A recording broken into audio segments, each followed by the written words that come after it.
లోక్సభలో ఆమోదం పొందిన అమరావతి చట్టబద్ధత బిల్లు నేడు రాజ్యసభ ముందుకు రానుంది.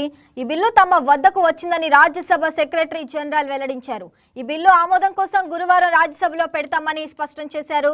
రాజధాని అమరావతికి చట్టబద్ధత కల్పించే బిల్లును రాజ్యసభలో కేంద్ర హోంశాఖ సహాయ మంత్రి నిత్యానంద రాయ్ ప్రవేశపెట్టనున్నారు. అనంతరం మధ్యాహ్నం 1 గంటకు ఈ బిల్లుపై సభలో చర్చ జరగనుంది.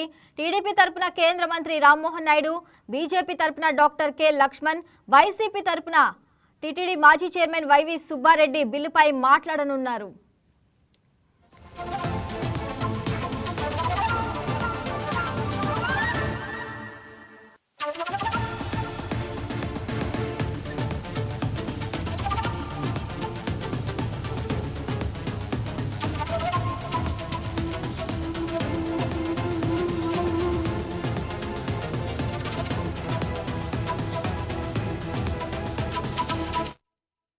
రాజ్యసభలో సైతం ఈ బిల్లు ఆమోదం పొందితే అనంతరం రాష్ట్రపతి వద్దకు ఈ బిల్లు పంపుతారు. రాష్ట్రపతి ద్రౌపది ముర్ము సైతం ఈ బిల్లును ఆమోదిస్తూ సంతకం చేస్తే రాజధాని అమరావతి చట్టంగా మారుతుంది.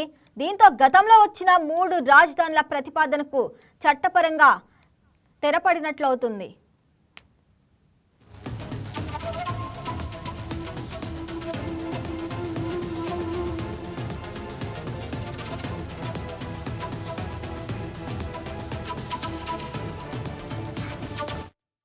ఆంధ్రప్రదేశ్ ఏకైక రాజధానిగా అమరావతికి చట్టబద్ధత కల్పించే కీలక బిల్లుకు లోక్సభ ఆమోదం తెలిపిన సంగతి తెలిసిందే.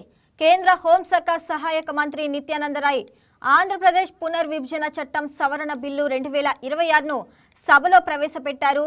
చర్చ అనంతరం ఈ బిల్లు ఆమోదం పొందినట్లు ప్యానెల్ స్పీకర్ తెన్నేటి కృష్ణప్రసాద్ ప్రకటించారు.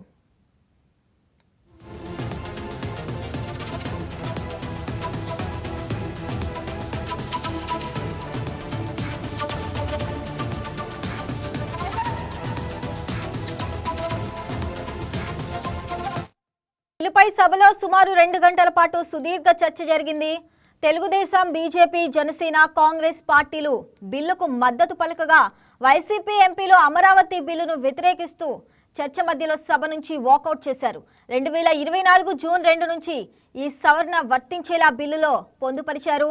ఈ చట్ట సవరణతో రాష్ట్రానికి అమరావతి ఏకైక రాజధానిగా చట్టపరమైన భద్రత లభిస్తుంది.